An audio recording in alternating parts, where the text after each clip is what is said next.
Hi, everybody. Thank you so much for coming. Did everyone get a raffle ticket that wanted one? Yes, of course. I'll give this to you right as we start. But thank you for coming to the event. Your attendance at events like this is what allows us to keep having them, and we love to have authors come and talk to us about their books, so thank you so much. This evening, we have the pleasure of hearing from Jill Caugherty about her new novel, The View from Half Dome. Jill is the author of the historical novels Waltz in Springtime and The View from Half Dome, which just published in April of 2023. Congratulations.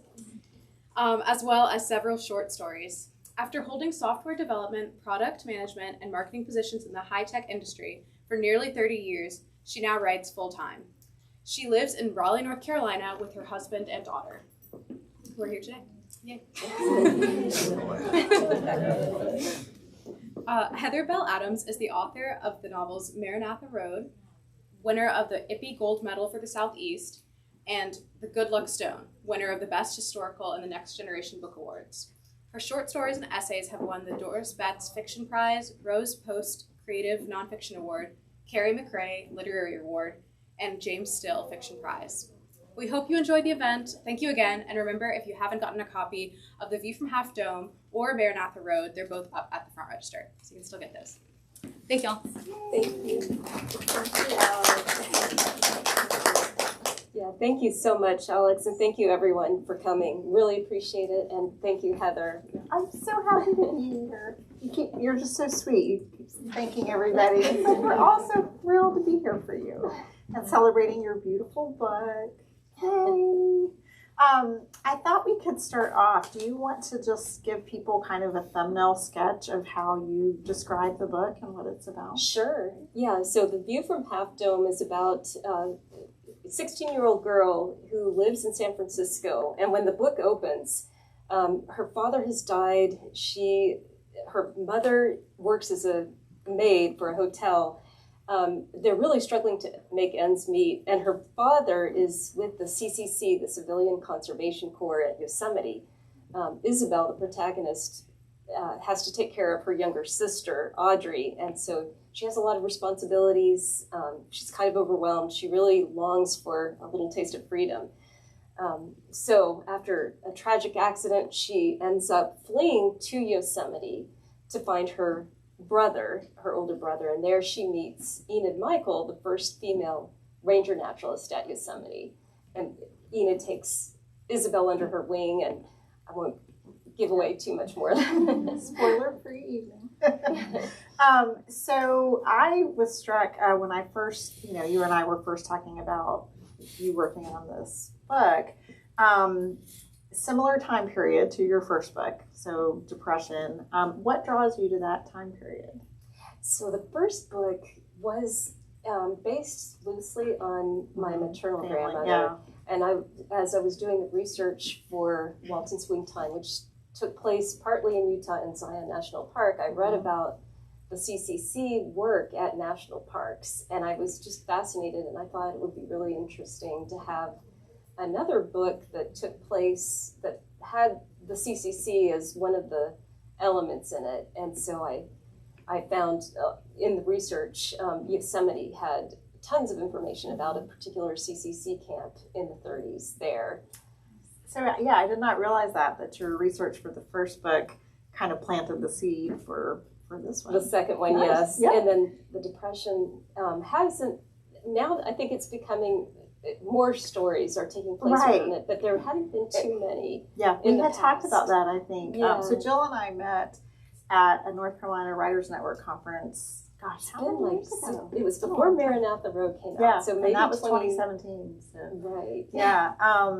But we have talked about, historical fiction and how certain time periods or geographic places, there seems to be these trends, or like people keep going back to the well for, certain types of historical novels. And so I'm always excited when I see one like yours that, delves into a slightly different time period maybe than what we're always seeing. So that's fun. Yeah.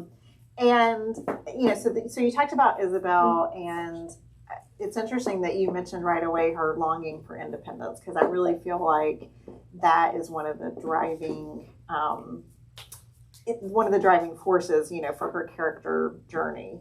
And I love too how her journey is both physical. So we're going to see her go from San Francisco to Yosemite. And then, of course, by the end of the novel, she also has experienced an inner journey.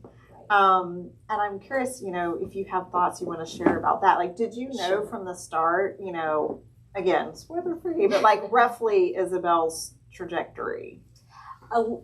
More or less. Yeah. I knew that she had some secrets that she was hiding, and she had guilt. People always have secrets they're hiding, right? Yeah. Keeps us turning the pages. Exactly. And in her case, because she's 16, she's not very mature when the novel opens.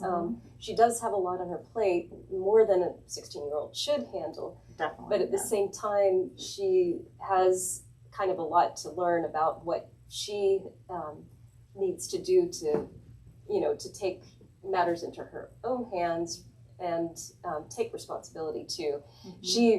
So some of her reasons for fleeing San Francisco are her guilt, her grief, and she is kind of running away from some of her problems without necessarily realizing it. She feels that her problems, she's been given too much as a 16-year-old. 16, yeah. But, I feel like that's true to the time period. People her age in different family situations, might have a lot of responsibility and a lot on their shoulders. Agreed, So that yes. rang really true to me, that, she had all these burdens kind of weighing her down. And but yet she's also a typical 16-year-old and wanting to forge her own path and, as you say, run away a bit, which is kind of a human instinct when you've experienced a tragedy. Again, we'll just leave it at that. But, that seems to ring true to me. But I really admire how, sometimes as writers, we want to go easy on our characters. I don't know if you feel that way. Yeah. You get to know them, they feel like real people, like, oh, I don't really want anything too bad to happen to them, right? Because they'll kind of mean. Yeah. But that's what makes a good story, is when you really do put them in hard circumstances. So I really admire how you did that. Yeah, and to your earlier question about her arc, I knew I wanted her to be in a different place, definitely more, an emotional journey at the end. I wasn't exactly sure about the ending, which kind of, how that would get resolved. Which choice was she going to make? Did you write different endings and then kind of play around with them, or how did you ultimately decide which way to go? Yeah, I did initially have actually an earlier ending that ended several chapters sooner than it should, and I think there was a lot that was unresolved. So I went back and changed that. I think the earlier ending might have been a little bit too ambivalent about what her choices would have been. It's always hard to strike that, yeah. So is that something, you and I have talked about your experience with beta readers, or for those of you who don't know, critique partners or early readers, people who were kind and generous enough to read your work. And I was lucky enough to get to read an earlier copy. Was it feedback from those people that caused you to kind of steer the ending the way you did? Or? Yes, partly because as part of WFWA, and there, shout out to some Women Fiction Writers Association, a lot of folks have come out from that. That group matched me with critique partners, 3 other critique partners, and so virtually we meet every 2 weeks, and those critique partners were amazing in helping to kind of point out areas where the story needed some tightening, and the ending was one of them. So it was extremely helpful to get that kind of feedback. Yeah, endings are hard to get right. And in this case, I think just having the objective kind of perspective helped too, just to get what are other readers who are writers thinking. When they because sometimes you have the story in your head, or you see it a certain way, and then if you have somebody who says, well, it did feel ambivalent to me, or I wasn't sure really what you could decide, they haven't lived with the book every day for how long did it take you to write it? I'm curious. It was about, I guess, 4 years. Well, it's now been 5 years since I started writing in 2018, and which actually was shorter than what it took me, the amount of time it took me to write the first book, which was 10 years. So Oh, okay, I've yeah. at least improved. It takes what it takes, you know. Yeah. I mean, you have life and research and all that. Yeah. Yeah, and I think so. The editing process always takes me the longest. The revision process. Yeah. The first draft didn't take as long as I thought, but then going through and actually getting early feedback, even from an agent who had to revise and resubmit, realizing the first part of the book was way too long, the part in San Francisco, and so that had to be completely short. You know, So shortened you dramatically. got us to Yosemite sooner. with Yes. that. Yeah. Interesting. And it was really good advice to just hear, you know, this inciting incident needs to happen a lot earlier in the book. I feel like I don't know if you listen to writing podcasts, but I feel like that is something people say a lot, right? Is like get us to that moment where things really shift or things really change sooner. It seems like more and more, you know, readers are wanting. I guess it's maybe the age of Netflix, or you know, there's always other entertainment options, and so yeah, we have to keep it moving. But you, I mean, I think you did that really well. Would you like to read? Do you have? Sure. Yeah, I have. Where did the book go? Do you want to read an excerpt? Sure.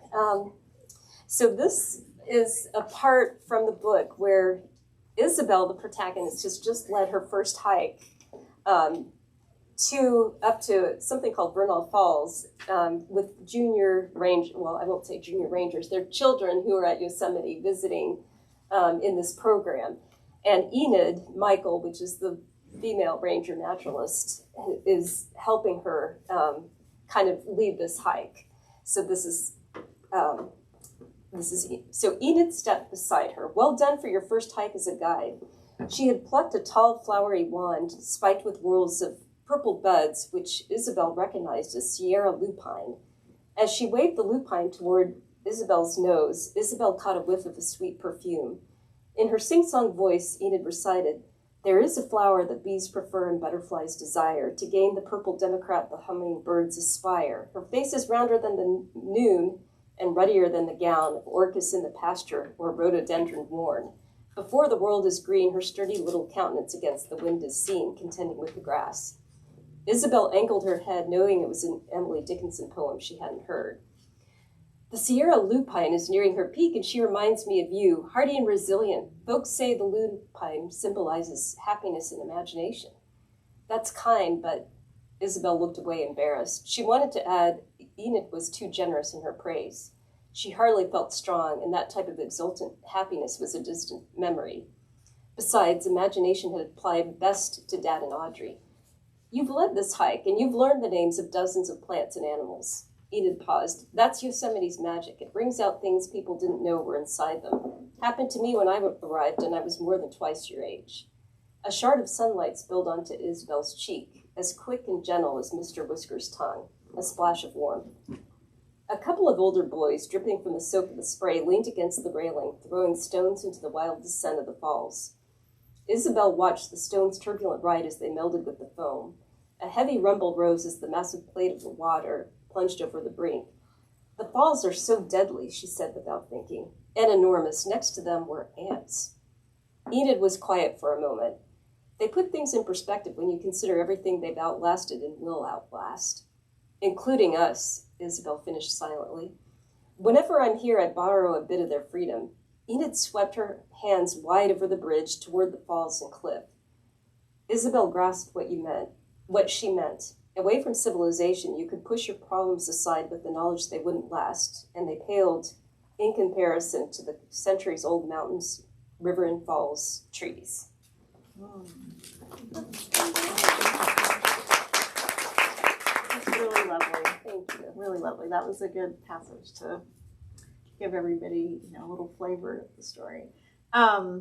Two things really struck me about that. One, I'd love for you to talk about the mentorship angle.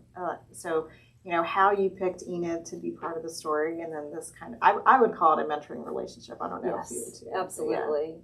Yeah. Yes, Enid Michael. So when I was doing the research about the Yosemite CCC camp, I also came across Enid Michael, and I was just fascinated that here she is, the first female ranger naturalist. She and her husband were avid climbers. They climbed without ropes back in the 30s. She would even go on hikes alone and climb by herself. And she every year had to really reapply for her position as ranger naturalist. Her supervisor didn't think that women should be taught by, or that males should be taught by women. She had CCC boys in her supervision in the public wildflower garden.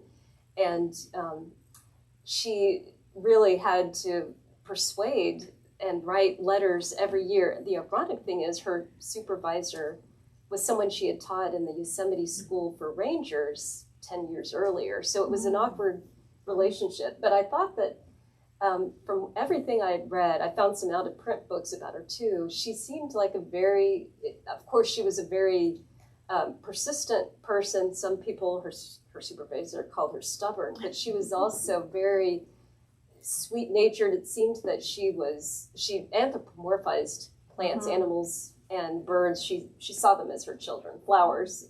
She really loved everything in the wildflower garden. So I thought Isabel has sort of a conflict with her mother in the beginning of the novel, and Enid kind of represented the opposite of her mother, someone who didn't feel bogged down by her age, who was more willing to try new things, who was more, maybe had a more positive outlook. So I thought using Enid as Isabel's mentor would kind of it's a nice foil, Yes, and the differences between what the world Enid or Isabel left in San Francisco and then the one that she is in Yosemite. It makes you feel like this is a whole new world that Isabel is in now, which is what we're supposed to feel, right? Like, everything is different here, and also the lovely way you describe, the flora, the fauna. Did you have to do a lot of research for that? I did, yes, and that's where also some out-of-print books came in handy. There was, I found at least one book that was edited by someone in Southern California, but it contained nature articles that perfect. Enid Michael herself had written about some of the the plants, so I could at least figure out which plants were in her garden, which plants were native to Yosemite, which animals which would have been in bloom at that time, exactly, and because the wildflower garden is no longer in existence at Yosemite. It was it was under her supervision. She managed it, but I think it fell into disarray during World War II because a lot of the naturalist positions were eliminated. But I definitely had to do a lot of research for that, not having that background. Well, and I was thinking about how we talked about Isabel's age and how she really does go on this journey. So in some ways, it's a coming of age story. Yes. Would you agree? Yeah. Yes. And it seems like so we've got this mentor who was a real person in history, and I think very inspiring. And then there's also a lot about the healing power of nature. I mean, is that something that you believe in and feel yourself as well? I know we were talking to some people earlier about hiking and like time outdoors. I mean, for me personally, I've always felt that. My family has some of my most memorable vacations were hiking in the Rockies or even in Yosemite in the 80s, many years ago. But I think in this particular time period, there were a lot of people who actually, like Ansel Adams, he does make an appearance in this book. He and his wife were also environmentalists, actually. And through some of his writing, I got the sense that he really revered nature, wanted to preserve it, as did Enid Michael. They wanted to protect the national parks and make sure that they were not, developed in any way, that they stayed sanctuaries that would inspire visitors to continue to come. So we have talked about all this research you did. I mean, even just now, you're like, Ansel Adams popped up in my research, and then we're going to pop him into the story. I love that. And I think I told you when we had lunch, I really admire the way you incorporate the research into the story. Because I don't know how y'all feel, but I see some people nodding, right? Like, as a reader, when I read a lot of historical fiction, and you can tell sometimes you get to a part where you're like, oh boy, here they're showing off the research that they did. And it's like, let's get back to the story.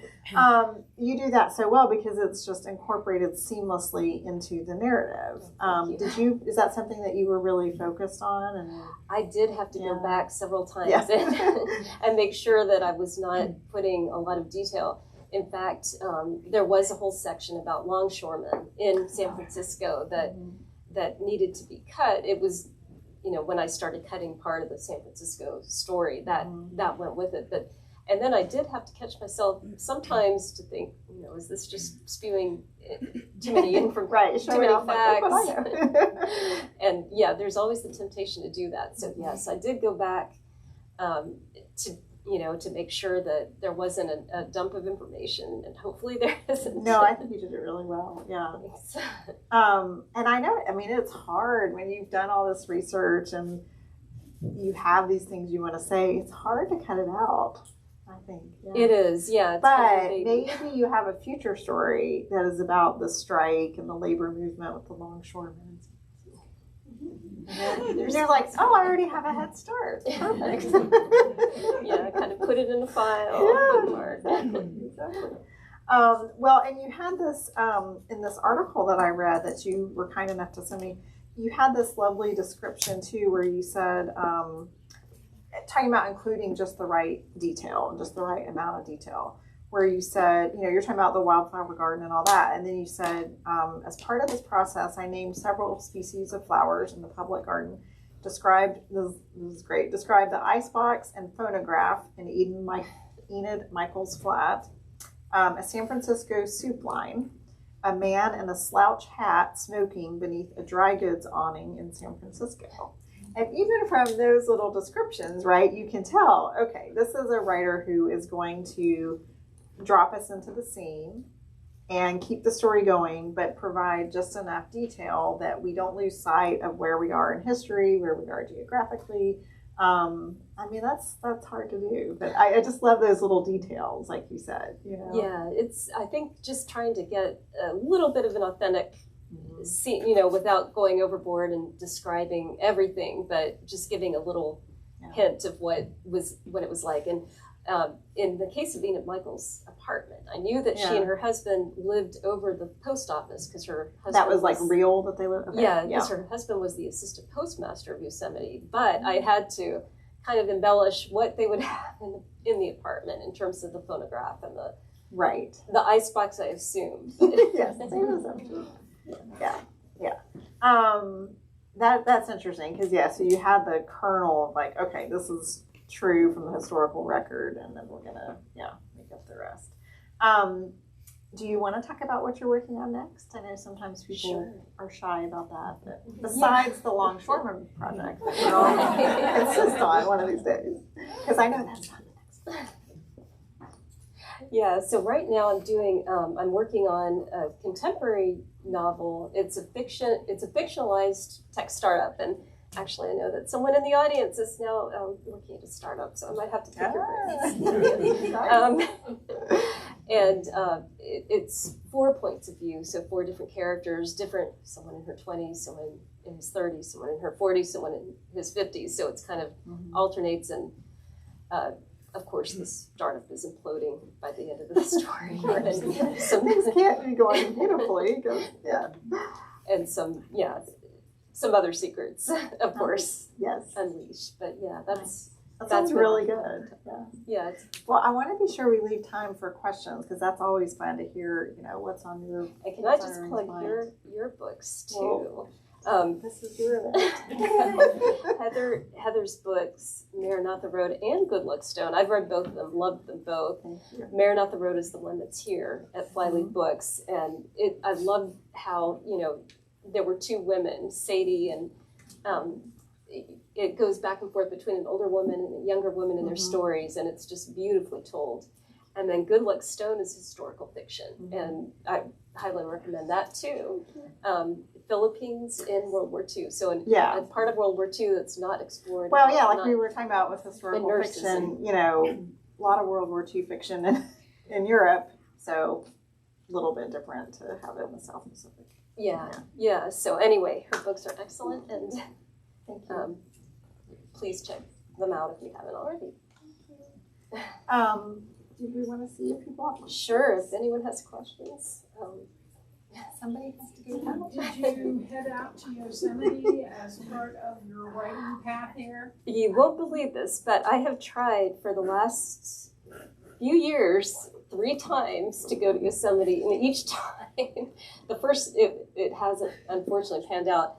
During the pandemic in 2020, we had plans, and of course, had to cancel those. And then in 2021, the same thing. It was just with COVID still raging, canceled again. And then this past spring, we had plans to go. And the snow, I think it was the worst snowfall in decades at Yosemite. So we were already flying into San Francisco, but went up to Oregon instead after that. So it's been very disappointing. I haven't been since the 80s, basically, to Yosemite. Yeah, the good question. Can you tell us a little bit more about your research process? Like, what sources did you look to? Because it sounds like you found, like you said, out of print books. So. Yeah, great question. So when I was going through, first of all, I have sort of a file, a Word document that I just put all of the notes that I found into. So when I was researching online and I found Enid Michael coming up, I knew I wanted to include her in the story.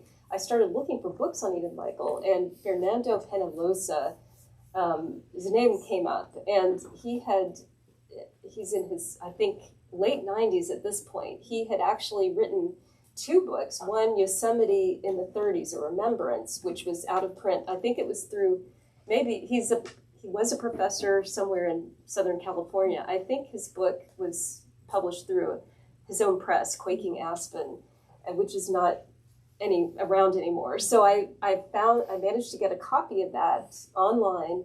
I think a used copy, and then the other book was Yosemite, Enid Michael, a pioneer, and her writings. And he had a whole introduction at the beginning there, and that book also was out of print.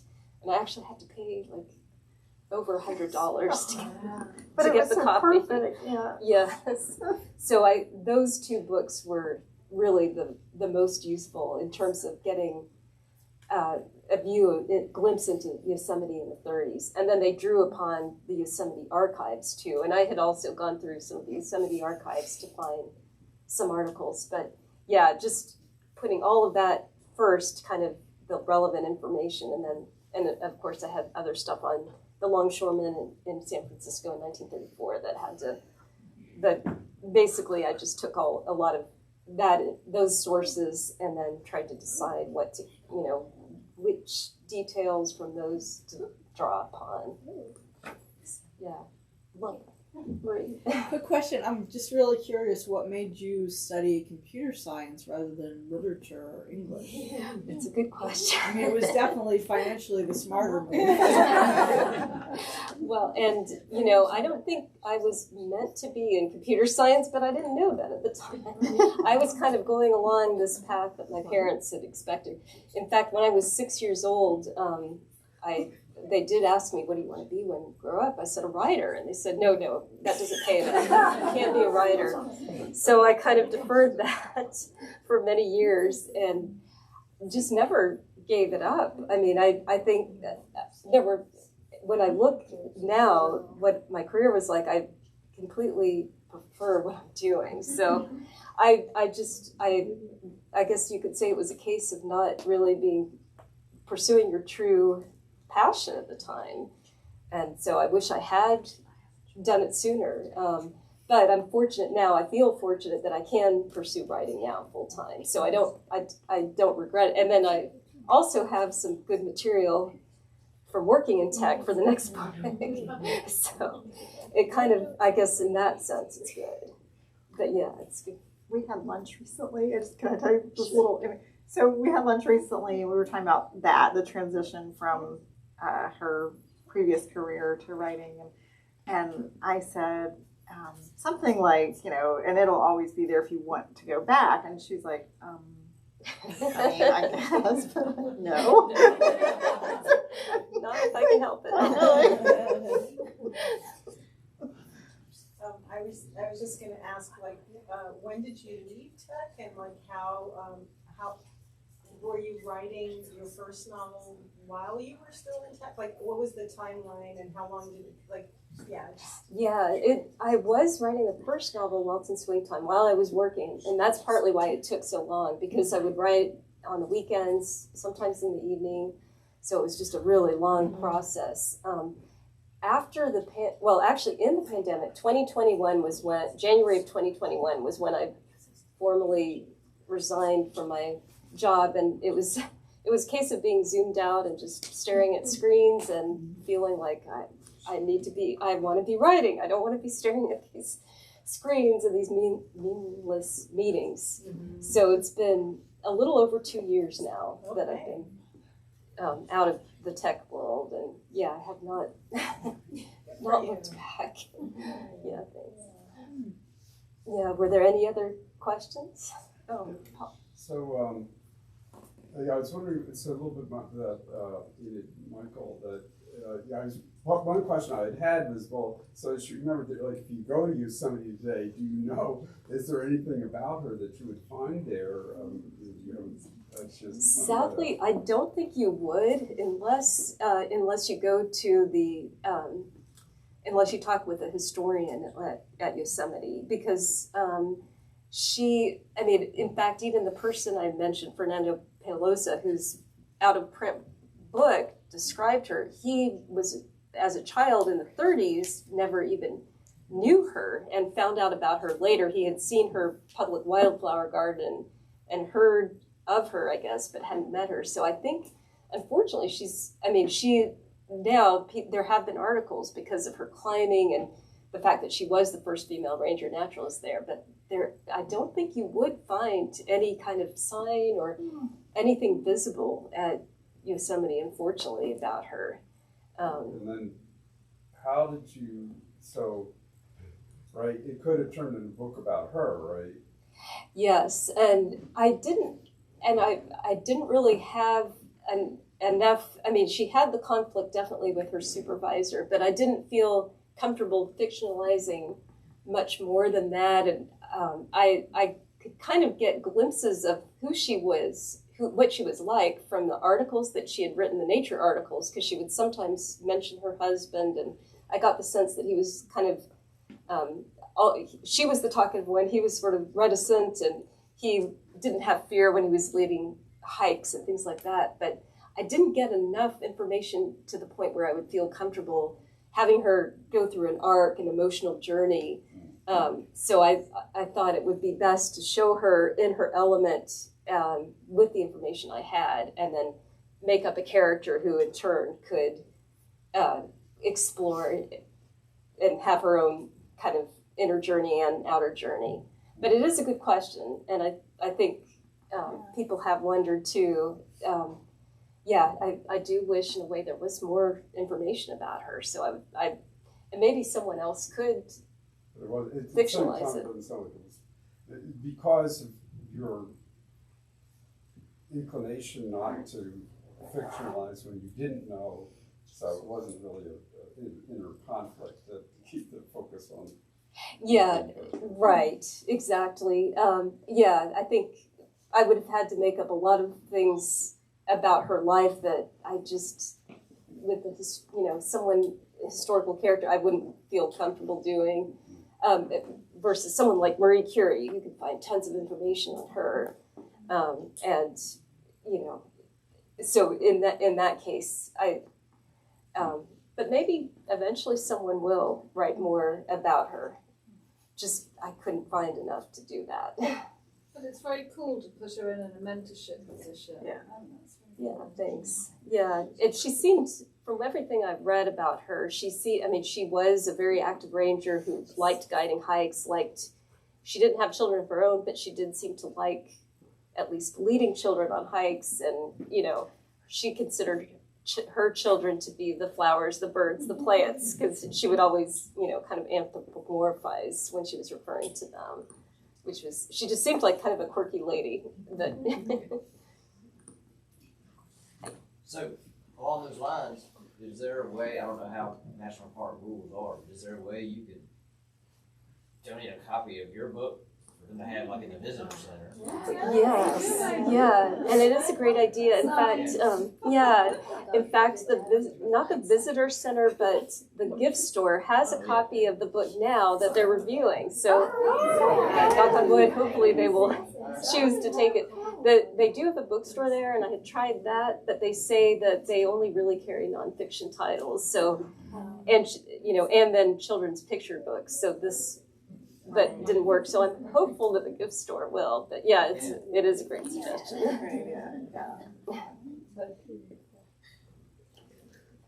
Other questions? Just curious, was it hard to jump from writing 2 historical fiction novels to now a contemporary novel about tech? Very different worlds. So. Yeah, a little bit.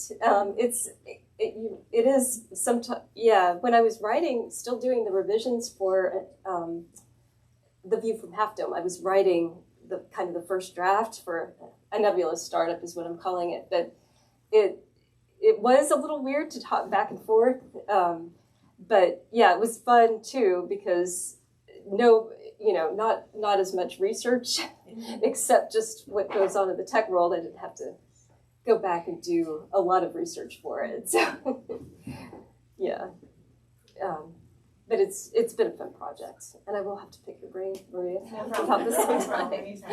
Maria's like, I've got lots of stories. So along those lines, do you typically have more than one book in the works, or do you kind of write it more sequentially? Yeah, in this case, right now, I haven't started a 4th book beyond the 3rd one, the Nebula Startup. I have an idea, but since I'm going through sort of the beta reader process with this one now, the current one, I haven't had time yet to even. I've tried to write a couple of chapters with the 4th one, but I haven't been able to get into it as much as I would like. So once this one is more polished, then I think I'll try to hop into the next one. So I guess at this point I'm doing a little bit more sequentially. Great questions. Really appreciate everyone's coming out too. I guess if people don't have questions, we could just socialize. And sure, I don't know if anybody didn't get their book signed but wants to, and there's some raffle. Do we want to do that? Yes. Alex has. We have the gift card here, and we can do the raffle. That's a great suggestion. Sure. Make a whole track. What? No. So I'm gonna read the winning ticket, and everybody be looking at your ticket. It's like the lottery, so it's a very big deal. Okay. 3, 7, 8, 6, 9. 9. Oh! Congratulations. Oh, gosh. Thank you. You're welcome. Thank you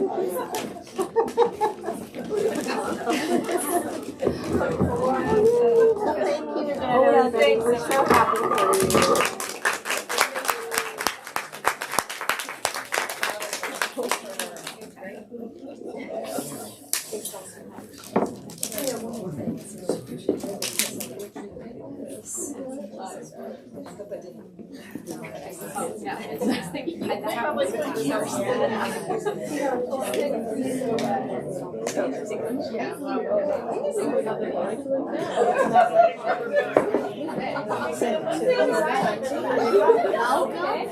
That's